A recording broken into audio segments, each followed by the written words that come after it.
ਮੁੱਦਾ ਯੂਐਸਏ ਦੇ ਅੱਜ ਦੇ ਐਪੀਸੋਡ ਦੇ ਵਿੱਚ ਇੱਕ ਵਾਰ ਫਿਰ ਤੁਹਾਡਾ ਸਵਾਗਤ ਹੈ ਜੀ। ਔਰ ਜਿੱਦਾਂ ਸਾਡੇ ਦਰਸ਼ਕ ਜਾਣਦੇ ਨੇ ਕਿ ਪੀਡੀਸੀ ਨੈਟਵਰਕ ਤੇ ਸਾਨੂੰ ਤੁਹਾਡੀ ਸਿਹਤ ਦੀ ਪੂਰੀ ਫਿਕਰ ਹੈ। ਸੋ ਜਿਸ ਮੁਸ਼ਕਲ ਦੇ ਬਾਰੇ ਅੱਜ ਅਸੀਂ ਗੱਲ ਕਰਨੀ ਹੈ, ਉਹ ਮੁਸ਼ਕਲ ਬਹੁਤ ਦਰਦਨਾਕ, ਬਹੁਤ ਖਤਰਨਾਕ ਮੁਸ਼ਕਲ ਹੈ, ਪਿੱਠ ਦੇ ਦਰਦ ਦੀ। ਪਰ ਆਮ ਜੀ ਗੱਲ ਨਹੀਂ ਅਸੀਂ ਉਹਦੇ 'ਚ ਕਰਨੀ, ਕਿਉਂਕਿ ਇਹ ਸਭ ਤੋਂ ਜ਼ਿਆਦਾ ਕੰਪਲੀਕੇਟਡ ਮੁਸ਼ਕਲਾਂ ਦੇ ਵਿੱਚ ਆਉਂਦੀ ਹੈ, ਤਾਂ ਇਸ ਲਈ ਇੱਕ ਚੰਗੇ ਖਾਸੇ ਐਕਸਪਰਟ ਦੀ ਇਸ ਦੇ ਵਾਸਤੇ ਲੋੜ ਹੈ। ਸੋ ਖੁਦ ਸਲਾਹਾਂ ਦੇਣ ਦੀ ਬਜਾਏ ਤੁਹਾਨੂੰ ਸਿੱਧੇ ਬੈਣ ਪੁੱਠੇ ਬੈਣੇ ਆ ਕਿਹੜੇ ਡਾਕਟਰ ਕੋਲ ਜਾਣ ਦੇ, ਅਸੀਂ ਇੱਕ ਐਸੇ ਰਿਸਰਚਰ ਨੂੰ ਬੁਲਾਇਆ ਹੈ ਜਿਹੜੇ ਕਿ ਆਪਣੇ ਫੀਲਡ ਦੇ ਨਾਂ ਸਿਰਫ ਮਾਹਰ ਨੇ। ਪੰਜਾਬੀਆਂ ਵਾਸਤੇ ਮਾਣ ਵਾਲੀ ਗੱਲ ਹੈ ਕਿ ਪੂਰੀ ਦੁਨੀਆ ਦੇ ਵਿੱਚ ਜਿਹੜੀਆਂ ਸਭ ਤੋਂ ਛੋਟੀਆਂ ਖੋਜਾਂ ਹੋ ਰਹੀਆਂ ਨੇ, ਉਹਨਾਂ ਦੇ ਵਿੱਚੋਂ ਇੱਕ ਖੋਜੀ ਜਿਹੜੇ ਨੇ ਸਾਡੇ ਆਪਣੇ ਪੰਜਾਬ ਦੇ ਅੰਮ੍ਰਿਤਸਰ ਦੇ ਜੰਮੇ ਪਲੇ ਡਾਕਟਰ ਤੇਜਵੀਰ ਸਿੰਘ ਪੰਨੂ ਹੈ। Doctor sahib, thank you so much, ਧੰਨਵਾਦ। ਤੁਸੀਂ ਆਪਣਾ ਵਕਤ ਕੱਢਿਆ ਹੈ ਆਪਣੇ ਪੂਰੇ ਬਿਜ਼ੀ ਸ਼ਡਿਊਲ। ਡਾਕਟਰ ਸਾਹਿਬ ਦੀ ਮੈਂ ਇੰਟਰੋਡਕਸ਼ਨ ਤੁਹਾਨੂੰ ਦੱਸਦਾ, Hospital for Special Surgery Cornell University ਨਾਲ ਸੰਬੰਧਿਤ, ਜਿਹੜਾ ਕਿ ਸਿਰਫ ਅਮਰੀਕਾ 'ਚ ਨਹੀਂ ਪੂਰੀ ਦੁਨੀਆ ਦੇ ਵਿੱਚ ਪਿਛਲੇ ਕਈ ਦਹਾਕਿਆਂ ਦੇ ਸਮੇਂ ਤੋਂ ਆਰਥੋਪੈਡਿਕ ਸਰਜਰੀ, ਸਪੈਸ਼ਲੀ ਸਪਾਈਨ ਦੀਆਂ ਜਿਹੜੀਆਂ ਸਰਜਰੀਜ਼ ਦੀਆਂ ਟਰੀਟਮੈਂਟਸ ਹੈ, ਉਹਨਾਂ ਦੇ ਕਰਨ ਦੇ ਵਾਸਤੇ ਵੀ, ਉਹਨਾਂ 'ਚ ਹੋਣ ਵਾਲੀਆਂ ਰਿਸਰਚਸ ਦੇ ਵਾਸਤੇ ਵੀ ਚੋਟੀ ਦੇ ਉੱਤੇ ਹੈ। ਔਰ ਉਹਨਾਂ 'ਚ ਕੁਝ ਖਾਸ ਖੋਜਾਂ ਐਸੀਆਂ ਹੈਗੀਆਂ ਨੇ ਜਿਨ੍ਹਾਂ ਦੇ ਵਿੱਚ ਲੈਂਡਮਾਰਕ ਚੇਂਜਸ ਡਾਕਟਰ ਸਾਹਿਬ ਦੀ ਆਪਣੀ ਜਿਹੜੀ ਖੋਜ ਆ ਉਹਦੇ ਕਰਕੇ ਵੀ ਆਏ ਨੇ। ਪਰ ਇੰਨੀ ਛੋਟੀ ਜਿਹੀ ਉਮਰ ਦੇਖ ਕੇ ਤੁਹਾਨੂੰ ਸ਼ਾਇਦ ਨਹੀਂ ਲੱਗੇਗਾ। ਸੋ ਅਸੀਂ ਇਹਨਾਂ ਦੀ ਜਿਹੜੀ ਮਾਹਰ ਰਾਏ ਆ ਉਹ ਇਸ ਬਾਰੇ ਲੈਣ ਦੇ ਵਾਸਤੇ ਸੱਦਿਆ ਹੈ ਕਿ ਆਖਰ ਸਾਡੀ ਰੀੜ੍ਹ ਦੀ ਹੱਡੀ ਨਾਲ ਸੰਬੰਧਿਤ ਮੁਸ਼ਕਿਲਾਂ ਕੀ ਹੁੰਦੀਆਂ ਨੇ। ਉਸ ਦਾ ਪਹਿਲਾ ਸਵਾਲ ਤਾਂ ਮੇਰੇ ਇਹ ਆ ਕਿ ਅਸੀਂ ਆਮ ਭਾਸ਼ਾ ਦੇ ਵਿੱਚ ਜਿਵੇਂ ਯੂਜ਼ ਕਰਦੇ ਹਾਂ ਜੀ, ਮਣਕੇ ਹਿੱਲ ਗਏ ਜੀ, ਦਰਦਾਂ ਬਹੁਤ ਹੁੰਦੀਆਂ ਨੇ, ਲੋਕਾਂ ਨੂੰ 6-6 ਮਹੀਨੇ ਮੰਜੇ 'ਤੇ ਪੈਣਾ ਪੈਂਦਾ ਆ, ਕਈ ਵਾਰ ਤੁਰਨਾ ਔਖਾ ਹੋ ਜਾਂਦਾ ਬਹੁਤੀ ਵਾਰੀ। ਸੋ ਜਦੋਂ ਅਸੀਂ ਉਹਨਾਂ ਸਾਰੀਆਂ ਚੀਜ਼ਾਂ ਦੀ ਗੱਲ ਕਰਦੇ ਹਾਂ ਤਾਂ ਅਸੀਂ ਪਿੰਡੇ ਦੇ ਵਿੱਚ ਰੀੜ੍ਹ ਦੀ ਹੱਡੀ ਦੀ ਗੱਲ ਕਰਦੇ ਹਾਂ, ਉਹ ਅਸਲ ਹੈ ਕੀ ਤੇ ਉਹ ਦਰਦਾਂ ਕਿਉਂ ਹੁੰਦੀਆਂ ਨੇ? ਪਹਿਲੀ ਗੱਲ ਤਾਂ ਦਵਿੰਦਰ ਬਹੁਤ ਸ਼ੁਕਰੀਆ ਇੰਟਰੋਡਕਸ਼ਨ ਦੇ ਲਈ। ਜਦੋਂ ਮੈਂ ਰੀੜ੍ਹ ਦੀ ਹੱਡੀ ਦੀ ਗੱਲ ਕਰਦਾ, ਸਭ ਤੋਂ ਪਹਿਲਾਂ ਮੈਂ ਐਕਸਪਲੇਨ ਕਰਨਾ ਚਾਹੁੰਦਾ ਕਾਮਨ ਪਬਲਿਕ ਨੂੰ ਕਿ ਰੀੜ੍ਹ ਦੀ ਹੱਡੀ ਇਜ਼ ਜਸਟ ਲਾਈਕ ਜਿਵੇਂ ਰੋਪ ਆ, ਉਹਦੇ ਉੱਪਰ ਬੀਡਸ ਪਏ ਆ। ਓਕੇ, ਰੋਪ ਜਿਹੜੀ ਆ ਉਹ ਹੈਗੀ ਆ ਇੱਕ ਕਨੈਕਟਿੰਗ ਜਿਹੜੀਆਂ ਡਿਸਕਸ ਨੇ ਤੇ ਲਿਗਾਮੈਂਟਸ ਨੇ ਜਿਹੜੀਆਂ ਪੋਸਟੀਰੀਅਰ ਸਾਈਡ ਤੇ ਹੈਗੀਆਂ, ਤੇ ਜਿਹੜੇ ਬੀਡਸ ਨੇ ਉਹ ਵਰਟੇਬਰਾ ਨੇ ਜਿਹੜਾ ਤੁਸੀਂ ਮਣਕੇ ਕਿਹਾ। ਸੋ ਰੱਸੀ ਦੇ ਮਣਕਿਆਂ ਦਾ ਅਸੀਂ ਐਗਜ਼ਾਮਪਲ ਲੈ ਸਕਦੇ ਹਾਂ। ਸਾਡੀ ਜਿਹੜੀ ਜਿਹਦੇ ਆਸਰੇ ਅਸੀਂ ਸਾਰੀ ਜ਼ਿੰਦਗੀ ਜਿਉ ਰਹੇ ਹਾਂ। ਆਫ ਕੋਰਸ ਇਸ ਮੇਰੇ ਹਿਸਾਬ ਨਾਲ one of the most important organs ਆ ਆਪਣੀ ਬਾਡੀ ਦਾ। ਤੇ ਰੀੜ੍ਹ ਦੀ ਹੱਡੀ ਜਿਹੜੀ ਆਪਣੀ ਨਾਰਮਲੀ ਵੀ ਜਿਹੜੀ ਆ ਕਰਵੇਸ਼ੀਅਸ ਹੁੰਦੀ ਆ। ਜਿਹੜੇ ਜੇ ਆਪਾਂ ਸਰਵਿਕਲ ਏਰੀਆ ਦੀ ਗੱਲ ਕਰੀਏ ਤੇ ਇੱਥੇ ਜਿਹੜੀ ਆਪਾਂ ਮੈਡੀਕਲ ਟਰਮ ਯੂਜ਼ ਕਰਦੇ ਆ ਇਹ ਲਡੋਟਿਕ ਹੁੰਦੀ ਆ। ਇਹਦਾ ਮਤਲਬ ਇਹ ਕਿ ਇਹਦਾ ਜਿਹੜਾ ਕਰਵ ਆ ਉਹ ਜਿਵੇਂ ਆਪਾਂ ਅੱਗੋਂ ਦੇਖੀਏ ਤੇ ਅਗਲੇ ਪਾਸੇ ਨੂੰ ਹੁੰਦਾ। ਓਕੇ, ਥੋੜਾ ਜਿਹਾ ਸਾਹਮਣੇ। ਜਦੋਂ ਆਪਾਂ ਫਿਰ ਇੱਥੇ ਆ ਜਾਂਦੇ ਆ, ਇੱਥੇ ਪਿੰਡੇ ਤੇ ਫਿਰ ਜਿਹੜਾ ਥੋਰੈਸਿਕ ਰੀਜਨ ਹੈ ਨਾ, ਥੋਰੈਸਿਕ ਰੀਜਨ ਕਹਿੰਦੇ ਆ, ਇਹਦੇ ਜਿਹੜਾ ਕਰਵ ਆ ਇਹਦਾ ਪਛਾਣ ਨੂੰ ਚਲਾ ਜਾਂਦਾ। ਐਂਡ ਫਿਰ ਆਪਣਾ ਲੰਬਰ ਰੀਜਨ ਦੇ ਵਿੱਚ ਥੱਲੇ ਲੋਅਰ ਬੈਕ 'ਚ ਇਹਦਾ ਕਰਵ ਫਿਰ ਆਪਣਾ ਅਗਲੇ ਪਾਸੇ ਆ ਜਾਂਦਾ। ਐਂਡ ਦੈਨ ਥੱਲੇ ਪੈਲਵਿਸ ਆ ਜਾਂਦੀ ਹੈ। ਸੋ ਇੱਕ ਡਿਫਾਈਨਡ ਢਾਂਚਾ ਆ, ਇਹ ਇੱਕ ਡਿਫਾਈਨਡ ਢਾਂਚਾ ਵਾ ਜਿਹੜਾ ਨਾਰਮਲ ਜਾਂ ਹੈਲਦੀ ਮਨੁੱਖ ਦਾ ਆ। ਹਾਂਜੀ, okay. And the most important thing is ਕਿ ਜੇ ਢਾਂਚੇ 'ਚ ਕੋਈ ਵੀ ਪ੍ਰੋਬਲਮ ਆਉਂਦੀ ਹੈ, ਕੋਈ ਡੇਵੀਏਸ਼ਨ ਆਉਂਦੀ ਹੈ ਨਾਰਮਲ ਤੋਂ, and that's when you get back pain. Okay, so ਜਿਹੜੀਆਂ ਡੇਵੀਏਸ਼ਨ ਹੈ ਇਹ ਬਚਪਨ ਤੋਂ ਜਾਂ ਜਨਮ ਤੋਂ ਵੀ ਹੁੰਦੀਆਂ ਨੇ ਜਾਂ ਬਾਅਦ 'ਚ ਆਉਂਦੀਆਂ ਨੇ ਉਮਰ ਦੇ ਨਾਲ? Well that's a good question. I think ਸਭ ਤੋਂ ਵੱਡੀ ਗੱਲ ਇਹ ਹੈ ਕਿ ਡੇਵੀਏਸ਼ਨ ਹੁੰਦੀਆਂ ਕਿਹੜੀਆਂ ਨੇ, ਕਿੱਦਾਂ ਦੀਆਂ ਨੇ? ਡੇਵੀਏਸ਼ਨ ਸਟਰਕਚਰ ਦੀਆਂ ਹੋ ਸਕਦੀਆਂ ਕਿ ਜਿਹੜਾ ਨਾਰਮਲ ਕਰਵ ਆ ਉਹ ਲੂਜ਼ ਹੋ ਗਿਆ। ਓਕੇ, ਫੋਰ ਐਗਜ਼ਾਮਪਲ ਜੇ ਮੈਂ ਤੇ ਕੋਟ ਕਰਨਾ ਹੋਵੇ ਤੇ ਜਿਹੜੇ 올ਡ ਪੇਸ਼ੈਂਟਸ ਨੇ ਉਹਨਾਂ ਦੇ ਵਿੱਚ ਜਿਹੜਾ ਨਾਰਮਲ ਆਪਣਾ ਲੰਬਰ ਏਰੀਆ 'ਚ ਲੋਅਰ ਬੈਕ 'ਚ ਕਰਵ ਆ ਉਹ ਲੂਜ਼ ਹੋ ਗਿਆ। Okay, and that's why those guys have back pain. And ਇਸੇ ਤਰ੍ਹਾਂ ਜੇ ਮੈਂ ਹੋਰ ਗੱਲ ਕਰਾਂ ਤੇ ਜਿਨ੍ਹਾਂ ਲੋਕਾਂ ਨੂੰ ਡਿਸਕ ਹਰਨੀਏਸ਼ਨ ਹੁੰਦੀ ਆ ਉਹਦੇ ਵਿੱਚ ਨਰਵ ਪ੍ਰੈਸ ਹੋ ਜਾਂਦੀ ਹੈ। ਕਹਿੰਦੇ ਮਣਕਿਆਂ 'ਚ ਇੱਕ ਨਸ ਫਸ ਗਈ, ਬਹੁਤ ਦਰਦਨਾਕ ਹੁੰਦਾ, ਬਹੁਤ ਦਰਦਨਾਕ। And on totally separate side of the picture ਜਿਹੜੇ ਟਰਾਮਾ ਪੇਸ਼ੈਂਟਸ ਨੇ ਉਹਨਾਂ ਦੇ ਪਿੱਛੋਂ ਟਰਾਮਾ 'ਚ ਇਨਵੋਲਵਡ ਹੋਏ ਤੇ ਲਿਗਾਮੈਂਟਸ ਜਿਹੜੇ ਪਿੱਛੋਂ ਟੇਅਰ ਹੋ ਗਏ, 60 ਵਜੇ ਟੇਅਰ ਹੋ ਗਏ ਤੇ ਲਿਗਾਮੈਂਟ ਟੇਅਰ ਹੋ ਗਏ, that will also cause back pain. So I think back is not one structure.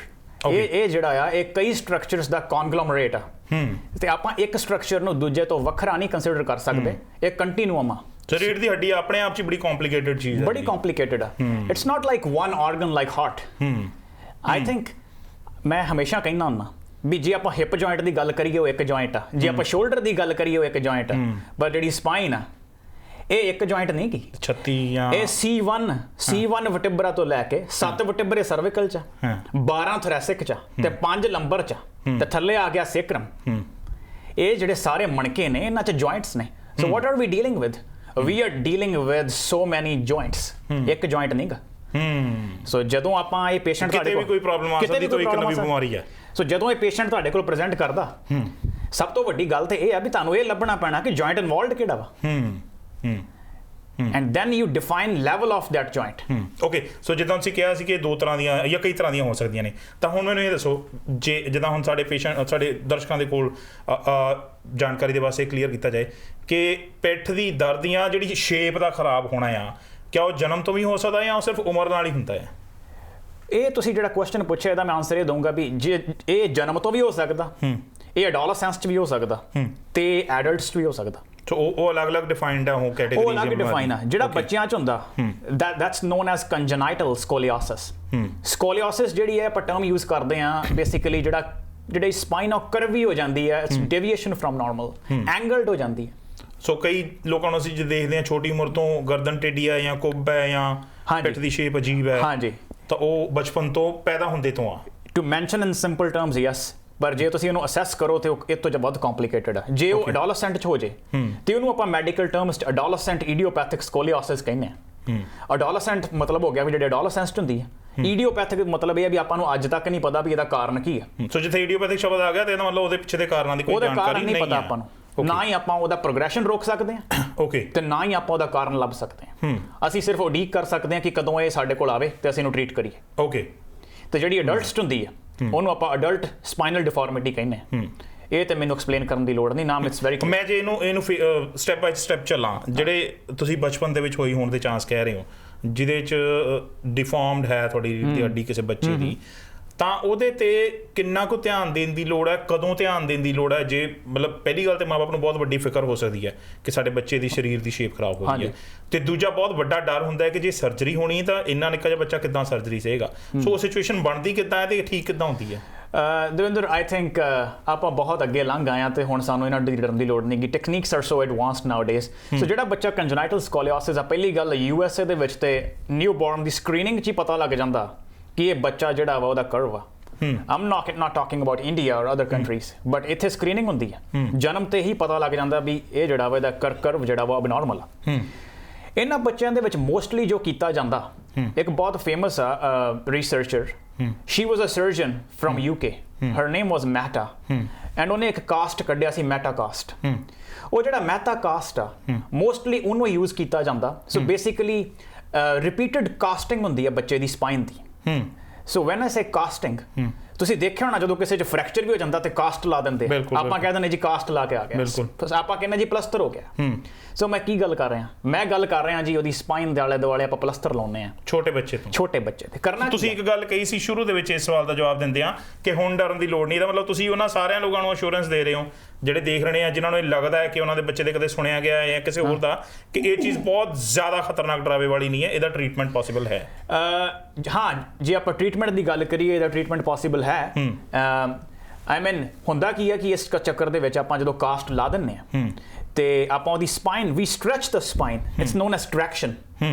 ਤੇ ਜੋ ਟ੍ਰੈਕਸ਼ਨ ਕਰਕੇ ਆਪਾਂ ਇੱਕ ਵਾਰੀ ਕਾਸਟ ਲਾਤਾ ਤੇ ਸਪਾਈਨ ਜਿਹੜੀ ਆਪਾਂ ਇੱਕ ਵਾਰੀ ਸਿੱਧੀ ਕਰਤੀ। ਓਕੇ, ਟੂ ਬੀ ਨੋਟਡ, ਜਿਹੜੀ ਸਪਾਈਨ ਆ ਉਹ ਤੇ ਬੱਚੇ ਦੀ ਗਰੋ ਕਰਨੀ ਆ ਜਿਉਂ ਉਹਨੇ ਗਰੋ ਕਰਨਾ।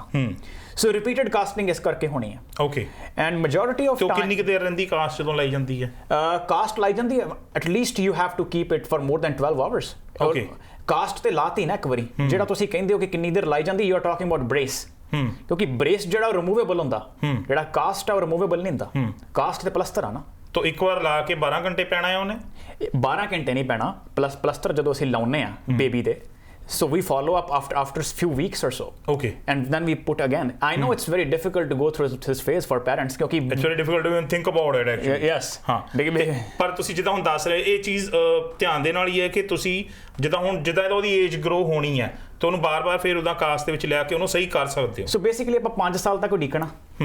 ਤੇ ਹੁਣੇ 2-3 ਸਾਲ ਪਹਿਲਾਂ ਹੀ ਇੱਕ ਨਿਊ ਐਡਵਾਂਸਮੈਂਟ ਆਈ ਆ, I think I should share it please. So ਹੋਇਆ ਇਹ ਆ ਕਿ ਆਪਾਂ ਵੇਟ ਕਰਦੇ ਆ, ਅੱਜ ਕੱਲ੍ਹ ਆ ਗਈ ਉਹਨੂੰ ਕਹਿੰਦੇ ਆ magnetic rod. Okay, magic rod. So ਮੈਂ ਪਹਿਲਾਂ ਮੈਂਸ਼ਨ ਕੀਤਾ ਸੀ ਐਜ਼ ਯੂ। ਸੋ ਉਹਦੇ 'ਚ ਇਹ ਆ ਕਿ ਜਿਹੜਾ ਬੱਚਾ ਵਾ ਉਹਦੀ ਆਪਾਂ ਸਪਾਈਨ ਦੇ 2 ਪੁਆਇੰਟਸ ਦੇਖ ਲੈਣੇ ਆ, ਇੱਕ ਜਿੱਥੋਂ ਕਰਵ ਸਟਾਰਟ ਹੋ ਰਿਹਾ ਐਂਡ ਇੱਕ ਜਿੱਥੇ ਐਂਡ ਹੋ ਰਿਹਾ। ਐਂਡ ਫਿਰ ਆਪਾਂ ਉਹਦੇ ਵਿੱਚ ਆਪਾਂ ਪ੍ਰੋਸਥੀਸਿਸ ਪਾ ਦੇਣੀ ਹੈ। Okay, ਜਿਹੜੀ ਨਵੀਂ ਆਈ ਆ, and this is a magnetically operated device. It's an out patient procedure. Patient ਤੁਹਾਡੇ ਕੋਲ ਆਇਆ, ਅੱਜ ਕੱਲ ਹੋ ਕੀ ਰਿਹਾ ਕਿ ਪੇਸ਼ੈਂਟ ਆਉਂਦਾ ਹੈ, ਇੱਕ ਵਾਰੀ ਤੁਸੀਂ ਉਹ ਜਿਹੜੇ ਲਾਤੇ ਆ ਪੁਆਇੰਟਸ ਉੱਪਰ ਤੇ ਥੱਲੇ, ਅਪਰ ਤੇ ਲੋਅਰ ਲੈਵਲ ਤੇ ਲਾ ਤੇ ਬਾਅਦ ਚ ਪੇਸ਼ੈਂਟ ਨੇ ਤੁਹਾਡੇ ਕੋਲ ਆਉਣਾ ਆਊਟ ਪੇਸ਼ੈਂਟ ਚ। ਇਹ ਪਿੰਡੇ ਦੇ ਬਾਹਰ ਲੱਗਦੇ ਨੇ ਅੰਦਰ ਲੱਗਦੇ ਨੇ? ਅੰਦਰ ਲੱਗਦੇ ਨੇ, ਇੱਕ ਵਾਰੀ ਖੋਲਣਾ ਆ, ਓਕੇ, ਅੰਦਰ ਲਾ ਦੇਣੇ ਆ, and then you close that patient, okay, and ਫਿਰ ਤੁਸੀਂ ਮੈਗਨੈਟਿਕਲੀ ਆਪਰੇਟਡ ਡਿਵਾਈਸ ਦੇ ਨਾਲ as the spine of child grows with magnetically operated device you can lengthen the rod so that his spine stays in normal posture. ਸੋ ਇਹ ਆਪਾਂ ਉਨੀ ਦੇਰ ਤੱਕ ਕਰਦੇ ਹਾਂ ਜਿੰਨੀ ਦੇਰ ਤੱਕ ਉਹ ਬੱਚੇ ਦੀ ਜਿਹੜੀ ਸਪਾਈਨਲ ਗਰੋਥ ਆ ਉਹ ਪੂਰੀ ਕੰਪਲੀਟ ਨਹੀਂ ਹੋ ਜਾਂਦੀ। Okay, and ones that's complete ਫਿਰ ਆਪਾਂ ਉਸ ਪੇਸ਼ੈਂਟ ਨੂੰ ਫਿਊਜ਼ ਕਰ ਦੇਣਾ। And van I say fusion for common public, ਆਪਾਂ ਰੋਡਸ ਵਰਤਦੇ ਹਾਂ ਤੇ ਸਕਰੂਜ਼ ਵਰਤਦੇ ਹਾਂ। ਪੱਕਾ ਟ੍ਰੀਟਮੈਂਟ ਜਿਹੜਾ ਉਸ ਵੇਲੇ ਕਰ ਦੇਣਾ ਜਦੋਂ ਉਹਦੀ ਉਮਰ ਆ ਗਈ ਆ। ਨੈਚੁਰਲੀ ਸਿੱਧੀ ਜੀ ਗੱਲ ਆ ਕਿ ਜਦੋਂ ਉਹਦੀ ਗ੍ਰੋਥ ਹੀ ਪੂਰੀ ਹੋ ਗਈ ਤੇ ਅਸੀਂ ਉਹਨੂੰ ਬਸ ਉਹਦੇ ਚ ਕਿੱਲ ਠੋਕ ਦਈਏ ਤੇ ਬਸ ਕੋਈ ਗੱਲ ਹੀ ਨਹੀਂ ਕੀ। ਓਕੇ, ਸੋ ਇਹ ਉਹ ਬਿਮਾਰੀ ਤੁਸੀਂ ਸਿਚੁਏਸ਼ਨ ਦੱਸ ਰਹੇ ਹੋ ਜਿਹੜੀ ਬਚਪਨ ਤੋਂ ਹੋ ਗਈ ਆ। ਇੱਕ ਜਿਹੜੀ ਅਸੀਂ ਆਮ ਸੁਣਦੇ ਆ ਕਿ ਜੀ ਚੰਗਾ ਭਲਾ ਤੁਰਿਆ ਫਿਰਦਾ ਸੀ, ਇੱਕਦਮ ਹੀ ਪਿੱਠ ਦਰਦ ਸ਼ੁਰੂ ਹੋ ਗਈ ਤੇ ਹੁਣ ਮੰਜੇ ਤੇ ਆ ਗਿਆ, ਉਹ ਸਿਚੁਏਸ਼ਨਾਂ ਕੀ ਹੁੰਦੀਆਂ ਨੇ? ਮੇਰਾ ਨਹੀਂ ਖਿਆਲ ਉਹ ਸਿਚੁਏਸ਼ਨਸ ਮੋਸਟਲੀ ਇਸ ਏਜ ਗਰੁੱਪ 'ਚ ਨੇ। ਮੇਰਾ ਖਿਆਲ ਮੋਸਟਲੀ ਉਹ ਜਿਹੜੀਆਂ ਸਿਚੁਏਸ਼ਨਸ ਨੇ ਜਾਂ ਤਾਂ ਯੰਗਸਟਰਸ 'ਚ ਹੁੰਦੀਆਂ ਨੇ ਤੇ ਜਾਂ ਓਲਡ ਏਜ 'ਚ ਹੁੰਦੀਆਂ ਨੇ। ਉਹ ਕਿੱਦਾਂ ਹੁੰਦੀਆਂ ਨੇ ਤੇ ਥੋੜਾ ਯੰਗਸਟਰਸ ਦੇ ਵਿੱਚ ਤੇ ਮੈਂ ਨੋਟਿਸ ਕੀਤਾ ਸਭ ਤੋਂ ਜ਼ਿਆਦੀਆਂ ਤੇ ਇਹ ਸਪੋਰਟਸ ਪਰਸਨ 'ਚ ਹੁੰਦੀਆਂ ਨੇ। People who are very interested in sports ਦੇ ਐਂਡ ਅਪ ਡਿਸਪਲੇਸਿੰਗ देयर ਡਿਸਕਸ, ਜਿਹਨੂੰ ਆਪਾਂ ਮੈਡੀਕਲ ਟਰਮ 'ਚ ਲੰਬਰ ਡਿਸਕ ਹਰਨੀਏਸ਼ਨ। ਸੋ ਜਿਹੜੀ ਡਿਸਕ ਆ ਉਹ ਆਪਣੀ ਦੋ ਪਾਰਟਸ ਦੀ ਬਣੀ ਹੁੰਦੀ ਆ। ਓਕੇ, ਜਿਹੜਾ ਸੈਂਟਰ ਆ ਉਹਨੂੰ ਕਹਿੰਦੇ ਆ ਨਿਊਕਲੀਅਸ ਪਲਪੋਸਸ, ਜਿਹੜਾ ਉਹਦਾ ਆਲਾ ਦੁਆਲਾ ਉਹਨੂੰ ਕਹਿੰਦੇ ਆ ਐਨੂਲਸ ਫਾਈਬਰੋਸਿਸ। ਜੇ ਮੈਂ ਲੇਮੈਨ ਦੀ ਟਰਮਸ 'ਚ ਕਹਾਂ ਪਲੀਜ਼, ਤੇ ਜਿਹੜਾ centre it's like a jelly and the outside is like fibrous. outside ਇਦਾਂ ਆ ਜਿਵੇਂ ਛਿੱਲ ਹੁੰਦੀ ਆ, ਬੜਾ ਸਖਤ ਆ, ਜਿਵੇਂ ਛਿੱਲ ਨਹੀਂ ਹੁੰਦੀ ਸੰਤਰੇ ਦੀ, ਸੋ fibrous ਆ। ਸੋ ਹੁੰਦਾ ਇਹ ਇਹਨਾਂ ਲੋਕਾਂ 'ਚ ਕਿ ਜਦੋਂ ਟਰਾਮਾ ਹੁੰਦਾ ਵਾ ਤੇ ਸਪੈਸ਼ਲੀ ਪੋਸਟਰੋਲੈਟਰਲ ਮਤਲਬ ਕਿ ਪੋਸਟੀਰੀਅਰ ਤੇ ਲੈਟਰਲ ਪਾਸੇ ਤੋਂ ਐਂਗਲ ਤੇ ਉਹ ਜਿਹੜਾ ਬਾਹਰਲਾ ਸ਼ੈਲ ਆ ਉਹ ਬ੍ਰੇਕ ਹੋ ਜਾਂਦਾ, ਛੱਟ ਵੱਜੀ ਡਿੱਗੇ। ਹਾਂ, ਜਦੋਂ ਬ੍ਰੇਕ ਹੈਗਾ ਤਾਂ jelly comes out. And when the jelly comes out, it presses on nerves. ਜਦੋਂ nerve impingement ਹੋ ਗਈ ਤੇ ਉਹਦੇ ਦਰਦ ਹੋਣੀ ਆ। ਇਹ ਸਿਚੁਏਸ਼ਨ ਐਕਸੀਡੈਂਟਸ ਦੇ ਵਿੱਚ ਵੀ ਹੋ ਸਕਦੀ ਹੈ ਜੋ ਸਪੋਰਟਸ ਪਰਸਨ ਨਾਲ ਹੁੰਦੀ ਹੈ। Well accidents yes, minor accidents ਹੋ ਸਕਦੀ ਐਂਡ ਮੋਸਟਲੀ ਸਲਿਪ ਹੋ ਕੇ ਡਿੱਗ ਗਏ। ਹਾਂਜੀ, ਤੁਸੀਂ ਆਮ ਸੁਣਿਆ ਹੋਣਾ ਮੋਸਟਲੀ ਉਹ ਪੇਨ ਨੂੰ ਸਿਆਟਿਕਾ ਕਹਿੰਦੇ ਆ। ਸਿਆਟਿਕਾ ਇਸ ਕਰਕੇ ਕਹਿੰਦੇ ਆ ਕਿਉਂਕਿ ਪੇਨ ਇੱਥੋਂ ਅਰਾਈਜ਼ ਹੋਣੀ ਆ ਤੇ ਮੋਸਟਲੀ ਆਪਣੇ ਪੈਰਾਂ ਤੱਕ ਜਾਂਦੀ ਆ, ਥੱਲਿਓਂ ਤੱਕ, ਤੇ it's like a shooting pain. ਐਂ ਲੱਗਦਾ ਜਿਵੇਂ ਪਤਾ ਨਹੀਂ ਕਰੰਟ ਲੱਗਾ ਹੁੰਦਾ।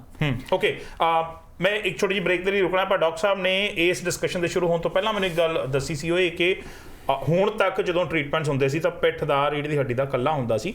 ਇੱਕ ਇਨ ਹਾਰਮਨੀ ਦੇਖਣਾ ਜਿਹੜਾ ਪੂਰੇ ਬਾਡੀ ਨੂੰ ਸ਼ੁਰੂ ਹੋਇਆ ਪਿਛਲੇ ਕੁਝ ਸਾਲਾਂ 'ਚ ਹੋਇਆ, ਜਿਹਦੇ 'ਚ ਇਹ ਦੇਖਣ ਦੀ ਕੋਸ਼ਿਸ਼ ਕੀਤੀ ਜਾ ਰਹੀ, ਹੁਣ ਸਮਝਾਉਣ ਦੀ ਕੋਸ਼ਿਸ਼ ਸਾਰੀ ਮੈਡੀਕਲ ਫਰੰਟ, ਕਿ ਰੀੜ੍ਹ ਦੀ ਹੱਡੀ ਆਪਣੀ ਥਾਂ ਤੇ ਇਕੱਲੀ ਨਹੀਂ ਹੈ, ਪੂਰੇ ਤੁਹਾਡੇ ਹਿਪਸ, ਗੋਡੇ, ਪੈਰ ਸਭ ਨਾਲ ਜੁੜਦੇ ਉਹਦੇ, ਤੇ ਸਾਰਿਆਂ ਤੇ ਅਸਰ ਬਰਾਬਰ ਹੁੰਦਾ ਹੈ। ਉਹ ਕੀ ਚੀਜ਼ ਸਿਚੁਏਸ਼ਨ ਕੀ ਹੈ, ਅਸੀਂ ਕਿੱਦਾਂ ਧਿਆਨ ਰੱਖ ਸਕਦੇ ਹਾਂ, ਜਾਂ ਜੇ ਕੋਈ ਵੀ ਪੇਨ ਹੁੰਦੀ ਤਾਂ ਉਹ ਕਿੱਦਾਂ ਅਸੀਂ ਡਾਕਟਰ ਨੂੰ ਜਾ ਕੇ ਦੱਸਣੀ, ਉਹਦੇ ਬਾਰੇ ਗੱਲ ਕਰਾਂਗੇ। ਉਹਦੇ ਟ੍ਰੀਟਮੈਂਟਸ ਕੈਸੇ, ਉਹਦੇ ਬਾਰੇ ਗੱਲ ਕਰਾਂਗੇ। ਬ੍ਰੇਕ ਤੋਂ ਬਾਅਦ ਵਾਪਸ ਆਉਂਦੇ।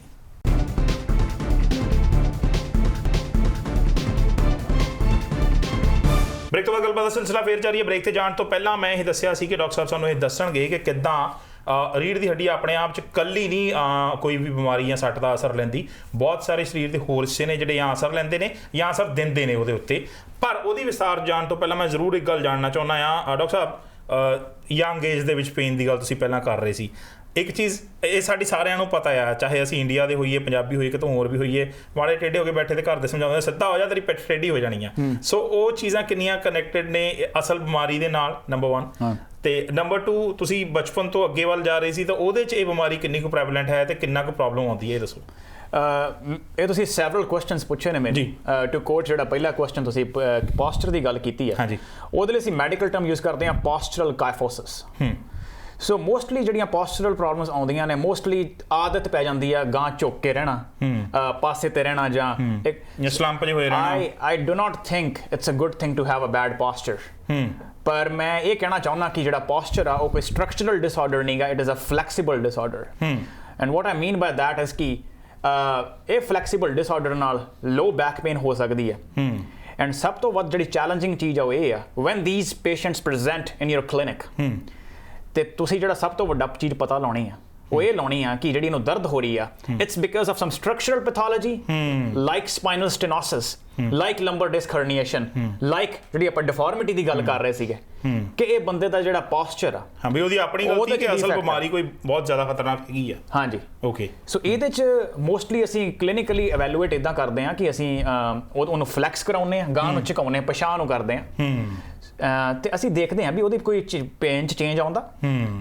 ਸੋ ਮੈਜੋਰਿਟੀ ਆਫ ਟਾਈਮ ਇਹਨਾਂ ਕੇਸਾਂ ਦੇ ਵਿੱਚ ਪੇਨ 'ਚ ਚੇਂਜ ਆਉਂਦਾ ਹੈ। Okay. So if when we try to mobilise them to normal posture, they say, oh, the pain is no more. ਤੇ ਫਿਰ ਅਸੀਂ ਕਹਿੰਦੇ ਵੀ ਹਾਂ ਠੀਕ ਆ, ਤੈਨੂੰ ਤੇ postural kyphosis ਆ, ਐਂਡ ਪ੍ਰਿਸਕ੍ਰਿਪਸ਼ਨ ਉਹਦੀ ਇਹੀ ਹੁੰਦੀ ਆ ਕਿ ਤੁਸੀਂ ਬਸ ਆਪਣਾ ਪੋਸਚਰ ਜਿਹੜਾ ਵਧੀਆ ਮੇਨਟੇਨ ਕਰੋ ਤੇ ਹੋਰ ਤੁਹਾਨੂੰ ਕੋਈ ਪ੍ਰੋਬਲਮ ਨਹੀਂ। Okay. To answer your second question ਜਿਹੜਾ ਤੁਸੀਂ ਪੁੱਛ ਰਹੇ ਸੀ, ਜਿਹੜੀ ਆਪਣੀ ਪਹਿਲਾਂ ਵੀ ਡਿਸਕਸ਼ਨ ਚੱਲ ਰਹੀ ਸੀ। ਹਾਂਜੀ। ਸੋ ਜੇ ਅਡੋਲਸੈਂਟਸ ਦੇ ਵਿੱਚ ਜਿਹੜੀਆਂ ਤੁਸੀਂ ਪ੍ਰੋਬਲਮਸ ਕਹਿ ਰਹੇ ਸੀਗੇ ਡਿਫਾਰਮਿਟੀ ਦੀਆਂ 13-14 ਸਾਲ ਤੋਂ 13-14 ਸਾਲ, ਇਹ ਸਭ ਤੋਂ ਵੱਧ ਕਾਮਨ ਜਿਹੜਾ ਵਾ ਉਹ ਗਰਲਸ 'ਚ ਆ, ਜਿਹੜੀਆਂ ਅਡੋਲਸੈਂਟ ਗਰਲਸ ਨੇ। ਹੁਣ ਇਹਦਾ ਵੀ ਮੈਂ ਤੁਹਾਨੂੰ ਪਹਿਲਾਂ ਵੀ ਦੱਸ ਚੁੱਕਾ ਕੋਈ ਕਾਰਨ ਨਹੀਂ ਹੈਗਾ। ਕਈ ਕਹਿੰਦੇ ਕਿ ਐਸਟ੍ਰੋਜਨ ਦੇ ਕਰਕੇ ਜਿਹੜਾ ਫੀਮੇਲ ਹਾਰਮੋਨ ਆ, but it's not been proven. ਉਹ ਕਦੇ ਰਿਸਰਚ ਨੇ ਸਾਬਤ ਨਹੀਂ ਕੀਤਾ। ਉਹ ਨਹੀਂ, it's still in the air. So to talk about this disorder, mostly ਜਿਹੜਾ ਇਸ ਡਿਸਆਰਡਰ ਦੇ ਵਿੱਚ ਹੁੰਦਾ ਕੀ ਆ ਕਿ ਜੇ ਮੈਂ ਸਿੰਪਲ ਟਰਮਸ ਸਮਝਾਵਾਂ ਤੇ ਸਪਾਈਨ ਜਿਹੜੀ ਆ ਉਹ ਪਾਸੇ ਨੂੰ ਜਿਹੜੀ ਆ ਉਹਦੀ ਡਿਫਾਰਮਿਟੀ ਹੋ ਜਾਂਦੀ ਹੈ, ਕਰਵ ਬਣ ਜਾਂਦਾ। ਉਹ ਕਰਵ ਨੂੰ ਮੈਡੀਕਲ ਭਾਸ਼ਾ ਦੇ ਵਿੱਚ ਕਹਿੰਦੇ ਆ ਕੌਬ ਐਂਗਲ। ਹੁਣ ਕੌਬ ਜਿਹੜਾ ਸੀਗਾ ਇਹ ਡਾਕਟਰ ਕੌਬ ਦੇ ਨਾਮ ਤੇ ਆ। ਡਾਕਟਰ ਕੌਬ ਸਾਡੇ ਹਸਪੀਟਲ ਤੋਂ ਹੀ ਸੀਗੇ। 1940s ਦੇ ਵਿੱਚ ਉਹਨਾਂ ਨੇ ਐਂਗਲ ਡਿਫਾਈਨ ਕੀਤਾ ਐਂਡ ਅੱਜ it's been used in every spine surgery practice. So ਉਹ ਜਿਹੜਾ ਕੌਬ ਐਂਗਲ ਆ ਉਹਦੇ ਨਾਲ ਆਪਾਂ ਡਿਫਾਈਨ ਕਰਦੇ ਹਾਂ। ਓਕੇ। ਉਹ ਬਿਮਾਰੀ ਦੀ ਹਾਲਤ ਕੌਬ ਐਂਗਲ ਜਿਹੜਾ ਮੋਸਟਲੀ ਕਿਹਾ ਜਾਂਦਾ ਕਿ 20 ਤੇ ਜਾਂ ਕਈ ਲੋਕ 25 ਲੈਂਦੇ ਆ, 20 ਜਾਂ 25 ਡਿਗਰੀ ਤੋਂ ਉੱਪਰ ਹੋਵੇ ਤੇ ਆਪਾਂ ਕਹਿੰਦੇ ਆ ਵੀ ਇਹ ਜਿਹੜਾ ਅਡੋਲਸੈਂਟ ਹੈ ਡਿਫਾਰਮਡ ਆ। ਓਕੇ। ਇੱਕ ਗੱਲ ਜਿਹੜੀ ਸੋਚਣ ਲਾਇਕ ਆ ਉਹ ਇਹ ਆ ਕਿ ਮੋਸਟਲੀ ਇਹਨਾਂ ਲੋਕਾਂ 'ਚ ਪੇਨ ਨਹੀਂ ਹੁੰਦੀ। ਅੱਛਾ। ਇਹਨਾਂ ਪੇਸ਼ੈਂਟਸ ਦੇ ਵਿੱਚ ਮੋਸਟਲੀ ਥੀਸ ਆਰ ਗਰਲਸ ਜਿਹੜੀਆਂ ਹੋ ਸਕਦਾ ਫਿਊਚਰ ਦੀਆਂ ਮਾਡਲਸ ਹੋਣ, ਫਿਊਚਰ ਦੀਆਂ swimmers, players and who knows what, maybe film stars. ਅੱਛਾ। ਇਹਨਾਂ ਨੂੰ ਆਪਣੇ ਜਿਹੜਾ so you mean to say curable situation ਹੈ? ਇਹ ਕਿਉਰੇਬਲ ਸਿਚੁਏਸ਼ਨ ਆ। ਓਕੇ। ਮੋਸਟਲੀ ਕਾਸਮਿਸਿਸ ਆ ਕਿ ਪੇਸ਼ੈਂਟ ਆਉਂਦਾ ਆ, ਉਹਦੇ ਮਨ 'ਚ ਆ ਕਿ as I grow out of my adolescence ਤੇ ਮੇਰੇ ਸਪਾਈਨ ਦਾ ਕੀ ਬਣੂਗਾ ਤੇ ਮੇਰਾ ਜਿਹੜਾ ਫਿਜ਼ੀਕਲ ਜਿਹੜੀ ਬਿਊਟੀ ਆ ਉਹ ਕਿਹੋ ਜਿਹੀ ਲੱਗੂਗੀ। ਸੋ ਮੋਸਟਲੀ ਪੇਸ਼ੈਂਟ ਦੀ ਲਈ ਉਹ ਮੈਂਟਲੀ ਵੀ ਬਹੁਤ ਜ਼ਿਆਦਾ ਡਿਪਰੈਸਿਵ ਸਿਚੁਏਸ਼ਨ ਹੁੰਦੀ ਹੈ। ਇਹ ਬਹੁਤ ਜ਼ਿਆਦੀਆਂ ਸਟੱਡੀਜ਼ ਹੋਈਆਂ ਨੇ ਕਿ ਸਾਈਕੈਟ੍ਰਿਕਲੀ ਵੀ ਬੰਦਾ ਬਹੁਤ ਜ਼ਿਆਦਾ ਇਫੈਕਟ ਹੁੰਦਾ ਇਹਦੇ ਨਾਲ। So coming to the main topic, ਫਿਰ ਇਸ ਬੰਦੇ ਦੇ ਵਿੱਚ ਜੇ 25 ਤੋਂ ਵੱਧ ਕਰਵ ਹੋਵੇ ਤਾਂ ਅਸੀਂ ਕਹਿੰਦੇ ਡਿਫਾਰਮਿਟੀ ਆ। ਉਹ ਤੋਂ ਬਾਅਦ ਬੜੀ ਜਿਹੜੀ ਫੇਮਸ ਵੈਰੀ ਸੈਲੀਬ੍ਰੇਟਡ ਕਲਾਸੀਫਿਕੇਸ਼ਨ ਆਈ ਹੈ, ਲੈਂਕੀ ਕਲਾਸੀਫਿਕੇਸ਼ਨ 2001 'ਚ ਆਊਟ ਹੋਈ ਹੈ, ਵੈਰੀ ਰੀਸੈਂਟ। ਉਹ ਤੋਂ ਪਹਿਲਾਂ ਤੇ ਜਿਹੜੀ ਕਲਾਸੀਫਿਕੇਸ਼ਨ ਸੀ ਉਹ ਕਿੰਗਸ ਕਲਾਸੀਫਿਕੇਸ਼ਨ ਸੀ ਇਸ ਡਿਸਆਰਡਰ ਤੇ, ਬਟ ਲੈਂਕੀ ਕਲਾਸੀਫਿਕੇਸ਼ਨ ਨੇ ਬਹੁਤ ਸਿੰਪਲ ਕਰਤਾ। ਉਹ ਕਲਾਸੀਫਿਕੇਸ਼ਨ ਜਿਹੜੀ ਆ ਉਹਦੇ ਵਿੱਚ ਇਹ ਵੈਲ ਡਿਫਾਈਨਡ ਆ ਕਿ ਕਰਵ ਜਿਹੜਾ ਆ ਉਹ ਕਿਹੜੇ ਏਰੀਏ 'ਚ ਆ, ਕਿੰਨੇ ਡਿਗਰੀ ਆ ਤੇ ਕਿੱਥੋਂ ਸਟਾਰਟ ਹੋ ਰਿਹਾ, ਓਕੇ, ਤੇ ਕਿੱਥੇ ਅੰਤ ਹੋ ਰਿਹਾ ਉਹਦਾ, ਤੇ ਨਾਲ ਉਹਦੀਆਂ ਗਾਈਡਲਾਈਨਸ ਨੇ, ਆਪਰੇਟਿਵ ਗਾਈਡਲਾਈਨਸ ਟ੍ਰੀਟ ਕਰਨਾ। ਓਕੇ। ਇਹ ਡਿਫਰੈਂਟ ਕਰਵਸ ਕਿਵੇਂ ਟ੍ਰੀਟ ਕਰਨੇ ਨੇ ਉਹਨੇ ਬਹੁਤ ਕੁਝ ਕਲੀਅਰ ਕਰਤਾ। I think it's one of the most cited papers in the literature. Okay. Doctor sahib ਨੇ ਜਦੋਂ ਗੱਲ ਕਹੀ ਸੀ, ਮੈਨੂੰ ਲੱਗਦਾ ਕਿ ਜਿਹੜੇ ਲੋਕ ਧਿਆਨ ਨਾਲ ਸੁਣ ਰਹੇ ਉਹਨਾਂ ਨੂੰ ਪਹਿਲੀ ਲਾਈਨ ਤੋਂ ਹੀ ਇਹ ਕਾਫੀ ਪੋਜ਼ਿਟਿਵ ਉਮੀਦ ਬੱਝੀ ਹੋਣੀ ਆ ਉਹਨਾਂ ਬੱਚਿਆਂ ਦੇ ਵਾਸਤੇ ਜਿਨ੍ਹਾਂ ਦੇ ਕੋਲ ਪ੍ਰੋਬਲਮ ਹੈ ਕਿ ਉਹ ਪ੍ਰੋਬਬਲੀ ਉਹ ਲੜਕੀਆਂ ਫਿਊਚਰ ਦੀਆਂ ਮਾਡਲਸ ਵੀ ਹੋ ਸਕਦੀਆਂ ਨੇ, ਸਵਿਮਰਸ ਵੀ ਹੋ ਸਕਦੀਆਂ, ਐਥਲੀਟਸ ਵੀ ਹੋ ਸਕਦੀਆਂ। ਇਹਦਾ ਮਤਲਬ ਕਿ ਇਹ ਪੋਜ਼ਿਟਿਵ ਆਊਟਲੁੱਕ ਨਾਲ ਉਸ ਪੇਸ਼ੈਂਟ ਨੂੰ ਦੇਖ ਰਹੇ ਨੇ, ਇਹ ਨਹੀਂ ਸੋਚ ਰਹੇ ਕਿ ਉਹਦੀ ਹਾਲਤ ਖਰਾਬ ਹੈ ਤੇ ਉਹ ਇੱਦਾਂ ਹੀ ਰਹਿਣੀ ਆ। ਸੋ ਇੱਕ ਮੇਰਾ ਸਜੈਸ਼ਨ ਤੁਰੇ ਜਾਂਦੇ ਆ ਸਾਡੇ ਸਾਰੇ ਦਰਸ਼ਕਾਂ ਨੂੰ, ਸਪੈਸ਼ਲੀ ਜਿਹੜੇ ਪੇਂਡੂ ਖੇਤਰ ਜਾਂ ਛੋਟੇ ਕਸਬਿਆਂ 'ਚ ਨੇ, ਜੇ ਤੁਹਾਨੂੰ ਕੋਈ ਐਸਾ ਬੱਚਾ ਦਿਸਦਾ ਆ ਜਿਹਦੀ ਪਿੱਠ ਦੀ ਸ਼ੇਪ ਤੁਹਾਨੂੰ ਅਜੀਬ ਲੱਗਦੀ ਹੈ ਤਾਂ ਮਾਈ ਸਜੈਸ਼ਨ ਇਜ਼ ਕਿ ਉਹਨਾਂ ਨਾਲ ਕਨੈਕਟ ਕਰਕੇ ਤੇ ਉਹਨਾਂ ਦੇ ਮਾਂ-ਬਾਪ ਦੇ ਨਾਲ ਕਨੈਕਟ ਕਰਕੇ, ਹੋ ਸਕਦਾ ਉਹਨਾਂ ਕੋਲ ਪੈਸੇ ਨਾ ਹੋਣ, ਡਾਕਟਰ ਕੋਲ ਜਾਣ ਦੀ ਸਮਝ ਨਾ ਹੋਵੇ, ਜਾਂ ਕਿਸੇ ਇਹੋ ਜਿਹੇ ਮੂਰਖ ਨੇ ਮੇਰੇ ਵਰਗੇ ਨੇ ਕਹਿਤਾ ਹੋਵੇ ਕਿ ਨਹੀਂ ਇਹ ਤੇ ਪੱਕਾ ਆ, ਜ਼ਰੂਰ ਡਾਕਟਰ ਕੋਲੋਂ ਲਿਜਾਇਆ ਜਾਵੇ, ਬਿਕੋਜ਼ ਯੂ ਆਰ ਸੇਇੰਗ ਕਿ ਉਹ ਕਿਉਰੇਬਲ ਹੈ। ਉਹ ਬੱਚਿਆਂ ਦੀ ਜ਼ਿੰਦਗੀ ਬਹੁਤ ਕੁਆਲਿਟੀ ਆਫ ਲਾਈਫ ਦੀ ਅਸੀਂ ਗੱਲ ਕਰਦੇ ਹੁੰਦੇ ਹਾਂ, ਬਹੁਤ ਚੇਂਜ ਹੋ ਸਕਦੀ ਹੈ। ਆਪਾਂ ਪਹਿਲਾਂ ਬ੍ਰੇਸ ਦੀ ਗੱਲ ਕੀਤੀ ਆ।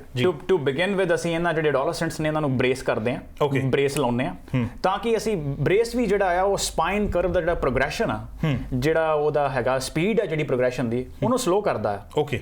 So we can get away with it for a few years, but ultimately the answer is surgery. Okay. We can delay it, but we cannot get rid of it without surgery. So ਕਈ surprise ਵਾਲੀ ਗੱਲ ਇਹ ਆ ਕਿ ਕਈ ਕੇਸਾਂ ਦੇ ਵਿੱਚ ਸਰਜਰੀ 30 ਇਅਰਸ ਤੱਕ ਪੋਸਟਪੋਨ ਹੋ ਜਾਂਦੀ ਹੈ। ਜਿਹੜੀ ਹੈਗੀ ਆ ਪੇਸ਼ੈਂਟ ਆ ਤੁਹਾਡਾ, ਉਹ mostly I mean they are doing well with brace, but again without surgery ਦੇ ਕੈਨੋਟ ਲਿਵ ਦੇਅਰ ਲਾਈਫ। ਸੋ ਜਿਵੇਂ ਮੈਂ ਪਹਿਲਾਂ ਵੀ ਕਿਹਾ ਆ, ਜੇ ਕੋਈ ਆਪਣੀ ਬਾਡੀ ਦੀ ਸ਼ੇਪ ਤੇ ਆਪਣੇ ਇਸ ਡਿਫਾਰਮਿਟੀ ਦੇ ਨਾਲ ਓਕੇ ਆ, ਫਿਜ਼ੀਕਲੀ, ਸਾਈਕੈਟ੍ਰਿਕਲੀ, ਐਂਡ ਦੇ don't have any cosmetic complaints, then sometimes it can be left like that only. But again, ਹੁਣ ਇਹ ਗੱਲ ਜਿਹੜੀ ਇੰਪੋਰਟੈਂਟ ਆ ਉਹ ਇਹ ਆ ਕਿ ਅਗਰ ਤੁਸੀਂ ਇਹਨੂੰ ਛੱਡਤਾ, what I'm looking at, I'm looking at above 40 woman ਜਿਹਦੇ ਤੇ ਅਸੀਂ ਆਪਰੇਟ ਨਹੀਂ ਕੀਤਾ। ਓਕੇ। ਕਿਉਂਕਿ ਉਹਨੂੰ ਕੋਈ ਪ੍ਰੋਬਲਮ ਨਹੀਂ ਸੀ, ਅਸੀਂ ਆਖਿਆ ਚਲੋ ਕੋਈ ਨਹੀਂ ਛੱਡ ਦਿੰਦੇ। ਇਹ ਜਿਹੜੀ ਡਿਫਾਰਮਿਟੀ ਆ, ਇਹ ਜਿਹੜੀ ਆ, it will present as adult deformity. Okay. ਉਹ ਤੇ ਇੱਕ ਡਿਫਰੈਂਟ ਪ੍ਰੋਬਲਮ ਆ ਸਕਦੀ ਹੈ ਫਿਊਚਰ ਦੇ ਵਿੱਚ, ਉਹ ਇੱਕ ਡਿਫਰੈਂਟ ਡਿਜ਼ੀਜ਼ ਆ ਜਾਣਾ ਹੈ। ਕਿਉਂਕਿ ਅਲਟੀਮੇਟਲੀ ਜਦੋਂ ਤੁਸੀਂ ਏਜ ਕਰ ਰਹੇ ਆ, ਤੁਹਾਡੇ ਡਿਸਕਸ, ਤੁਹਾਡੇ ਜੁਆਇੰਟਸ, ਤੁਹਾਡੇ ਲਿਗਾਮੈਂਟਸ everything is degenerating, ਘਸ ਰਹੇ ਨੇ, wear and tear ਹੋ ਰਿਹਾ ਹੈ, ਐਂਡ ਅਲਟੀਮੇਟਲੀ ਉਹ ਇੱਕ ਐਡ ਔਨ ਫੈਕਟਰ ਹੋ ਜਾਣਾ ਆ, ਤੇ ਡਿਫਾਰਮਿਟੀ ਜਿਹੜੀ ਹੈ ਐਗਜ਼ੈਜਰੇਟ ਹੋ ਸਕਦੀ ਹੈ। ਇੱਕ ਗੱਲ ਇੰਪੋਰਟੈਂਟ ਆ, ਜਦੋਂ ਮੈਂ ਕਹਿੰਦਾ ਡਿਫਾਰਮਿਟੀ ਐਗਜ਼ੈਜਰੇਟ ਹੋ ਜਾਂਦੀ ਹੈ, ਮੈਂ ਇਕੱਲੇ ਰੇਡੀਓਗ੍ਰਾਫਸ ਤੇ ਦੇਖ ਕੇ ਨਹੀਂ ਕਹਿੰਦਾ ਕਿ ਡਿਫਾਰਮਿਟੀ ਐਗਜ਼ੈਜਰੇਟ ਹੋ ਜਾਂਦੀ ਹੈ। ਮੈਂ ਇਹ ਕਹਿੰਦਾ ਆ ਕਿ ਰਿਸਰਚ ਜਿਹੜੀ ਆ, ਐਕਸਟੈਂਸਿਵ ਰਿਸਰਚ ਹੋ ਗਈ ਆ ਕਿ ਇੱਕ ਡਿਫਾਰਮਿਟੀ ਜਿਹੜੀ ਐਗਜ਼ੈਜਰੇਟ ਹੁੰਦੀ ਹੀ ਹੈ, it is significantly associated with low quality of life. ਜਦੋਂ ਮੈਂ ਇਹ ਕਹਿੰਦਾ ਆ ਕਿ ਜਿਹੜੇ ਪੇਸ਼ੈਂਟ ਦਾ ਕਰਵ ਹੈਗਾ ਆ, ਜਾਂ ਜਿਹੜਾ ਬੰਦਾ ਅਬਨੋਰਮਲ ਆ, ਪੈਥੋਲੋਜਿਕ ਆ, ਉਹ ਬੰਦਾ ਉਸ ਤਰ੍ਹਾਂ ਜ਼ਿੰਦਗੀ ਨਹੀਂ ਜੀ ਸਕਦਾ ਜਿਵੇਂ ਆਪਾਂ ਨਾਰਮਲੀ ਜੀਨੇ ਆ। ਇੱਕ ਬਾਪ ਆਪਣੇ ਮੁੰਡੇ ਨੂੰ ਪਿੱਠ ਤੇ ਨਹੀਂ ਚੁੱਕ ਸਕਦਾ। I'm talking about a pregnant woman ਜਿਹਦੀ ਅਸੀਂ ਆਪਰੇਟ ਨਹੀਂ ਕੀਤਾ ਐਡੋਲੈਸੈਂਸ ਦੇ ਵਿੱਚ ਉਹਦੇ ਸਕੋਲੀਓਸਿਸ ਨੂੰ। ਇੱਕ ਪਾਸੇ ਉਹ ਪ੍ਰੈਗਨੈਂਟ ਆ, ਇੱਕ ਪਾਸੇ ਅਸੀਂ ਉਹਨੂੰ ਆਪਰੇਟ ਨਹੀਂ ਕੀਤਾ, ਉਹਦੀ ਬੈਕ ਪੇਨ ਵੱਧ ਰਹੀ ਆ, ਤੁਸੀਂ ਬੈਠ ਨਹੀਂ ਸਕਦੇ, ਤੁਸੀਂ ਐਕਟੀਵਿਟੀਜ਼ ਨਹੀਂ ਕਰ ਸਕਦੇ, ਜਿਹੜੇ ਖੇਡਾਂ ਦੇ ਸ਼ੌਕੀਨ ਨੇ ਉਹ ਖੇਡ ਨਹੀਂ ਸਕਦੇ। Think about it. ਸੋ ਤੁਸੀਂ ਬਚ ਗਏ ਹੋ ਉਸੇ ਬਿਮਾਰੀ ਦੇ ਨਾਲ। Think about not playing the game which you love the most. Can you Liv without it? ਹੁਣ ਕਿਸੇ ਕਬੱਡੀ ਪਲੇਅਰ ਨੂੰ ਕਹਿ ਦੋ ਕਿ ਤੂੰ ਕਬੱਡੀ ਨਹੀਂ ਖੇਡ ਸਕਦਾ, ਕਿਸੇ ਫੁੱਟਬਾਲਰ ਨੂੰ ਕਹਿ ਦੋ ਤਾਂ ਫੁੱਟਬਾਲ ਨਹੀਂ ਖੇਡੇਗਾ ਅੱਜ ਤੋਂ ਬਾਅਦ। ਇਹ ਜਿਹੜੀਆਂ ਨੇ ਇੰਪੋਸੀਬਲ ਚੀਜ਼ਾਂ ਨੇ I think, and that's why treatment ਪਹਿਲਾਂ ਲਓ। ਹਾਂ, ਇਸ ਕਰਕੇ ਇਹ ਇੱਕ ਮੈਂ ਕਹੂੰਗਾ ਕਿ ਮੈਂ ਇਨਫੋਰਮੇਸ਼ਨ ਜਿਹੜੀ ਆ ਬਹੁਤ ਜ਼ਿਆਦਾ ਐਕਸਪੈਂਡ ਕਰ ਰਿਹਾ, ਪਰ ਇਹ ਬੇਸਿਕ ਜਿਹੜਾ ਹੈਗਾ, ਜਿਹੜਾ ਬਾਟਮ ਲਾਈਨ ਆ, ਉਹ ਇਹ ਆ ਕਿ ਜੇ ਡਿਫਾਰਮਿਟੀ ਤੁਹਾਨੂੰ ਸਿਗਨੀਫਿਕੈਂਟਲੀ ਅਫੈਕਟ ਕਰਦੀ ਆ, ਅਫੈਕਟ ਕਰ ਸਕਦੀ ਆ ਇੱਕ ਵੱਧ ਪੇਨ ਦੇ ਰੂਪ 'ਚ, ਇਹ ਮੋਸਟਲੀ ਅਡਲਟਸ 'ਚ ਹੁੰਦਾ। ਦੂਜਾ ਲਾਈਫਸਟਾਈਲ ਕੰਪਰੋਮਾਈਜ਼ ਕਰਨ ਦੇ, ਲਾਈਫਸਟਾਈਲ ਕੰਪਰੋਮਾਈਜ਼ ਕਰ ਸਕਦੀ ਹੈ, ਉਹ ਹਰ ਉਮਰ 'ਚ ਹੋ ਸਕਦੀ। ਓਕੇ, ਡਾਕਟਰ ਸਾਹਿਬ ਨਾਲ ਪਿਛਲੇ 6 ਮਹੀਨਿਆਂ ਤੋਂ ਕੋਆਰਡੀਨੇਟ ਕਰਦੇ ਆ, ਅਸੀਂ ਅੱਜ ਮਿਲ ਸਕੇ ਹਾਂ ਸਟੂਡੀਓ ਦੇ ਵਿੱਚ, ਸੋ ਵਕਤ ਜ਼ਿਆਦਾ ਲਾਉਂਗਾ ਮੈਂ ਇਹਨਾਂ ਦਾ। ਦੂਸਰੇ ਐਪੀਸੋਡ ਦੇ ਵਿੱਚ ਡਾਕਟਰ ਸਾਹਿਬ ਇੱਥੇ ਰਹਿਣਗੇ। ਅਸੀਂ ਇਸ ਐਪੀਸੋਡ 'ਚ ਜਾ ਚਾਹੁੰਦੇ ਹਾਂ ਅਗਲੇ ਐਪੀਸੋਡ 'ਚ ਆ ਕੇ ਵਧੀ ਉਮਰ ਦੇ ਵਿੱਚ ਮੁਸ਼ਕਿਲ ਕੈਸੀ ਆ ਸਕਦੀ ਹੈ, ਟ੍ਰੀਟਮੈਂਟ ਕੈਸੇ ਹੈਗੇ ਨੇ, ਔਰ ਖੁਦ ਦਾ ਧਿਆਨ ਰੱਖਣਾ ਕਿੰਨਾ ਕੁ ਜ਼ਰੂਰੀ ਹੁੰਦਾ ਹਰ ਟ੍ਰੀਟਮੈਂਟ ਦੇ ਬਾਅਦ, ਪਹਿਲਾਂ, ਅੱਗੇ ਪਿੱਛੇ, ਇਹਦੇ ਬਾਰੇ ਗੱਲ ਕਰਾਂਗੇ। ਕੱਲ੍ਹ ਨੂੰ ਫਿਰ ਮਿਲਾਂਗੇ।